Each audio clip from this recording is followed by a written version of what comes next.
Le vrai sujet de l'élection présidentielle, c'est l'indépendance de la France. Je suis le seul candidat du Frexit. Mes chers compatriotes de métropole, d'outre-mer et de l'étranger, alors que la campagne présidentielle est le moment qui doit permettre aux Français de décider en pleine connaissance de cause de leur avenir collectif, force est de constater qu'il n'y a actuellement aucun vrai débat de fond. Moi, je ne joue pas sur les émotions. Je m'adresse à votre intelligence pour que vous compreniez les problèmes de la France. Parce que je suis honnête, je ne vous propose pas de renégocier les traités européens.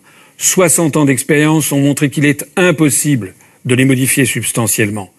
Pour changer les traités au bénéfice des intérêts français, il faudrait en effet obtenir que l'unanimité des 27 autres États membres et des 27 autres peuples s'abordent une partie de leurs intérêts nationaux afin de nous faire plaisir. C'est évidemment impossible. Je suis donc le seul candidat à vous proposer d'entamer dès mon élection le processus de sortie de la France, de l'Union européenne, de l'euro et de l'OTAN. Et cela de façon parfaitement juridique et sereine, par l'application immédiate des articles 50 du traité de l'Union européenne et 13 du traité de l'Atlantique Nord. C'est ce que l'on appelle le Frexit.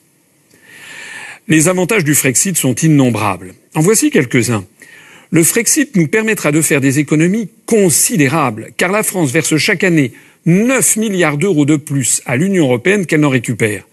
Si l'on y ajoute les économies que nous allons réaliser sur les cofinancements, sur les condamnations pécuniaires, sur la fraude et l'évasion fiscale des grandes entreprises, nous bénéficierons d'environ 34 milliards d'euros d'économies par an, soit 170 milliards sur le quinquennat. Ces économies seront réalisées sans que les Français en souffrent. En outre, tous les bénéficiaires actuels des subventions dites européennes, je pense en particulier aux agriculteurs, aux chercheurs, aux collectivités locales, continueront à recevoir ces mêmes subventions. Mais cette fois-ci, elles seront versées directement par la France, sans transiter par Bruxelles. Ce n'est pas tout. Le Frexit se traduira aussi par un allègement considérable des réglementations et donc des coûts de gestion qui pèsent actuellement sur les agriculteurs, sur les artisans, sur les TPE, sur les PME et j'en passe. Par ailleurs, une étude récente a montré que la sortie de l'euro permettra de faire baisser de façon spectaculaire le nombre de chômeurs de catégorie A de 1 à 2 millions en 2 ans.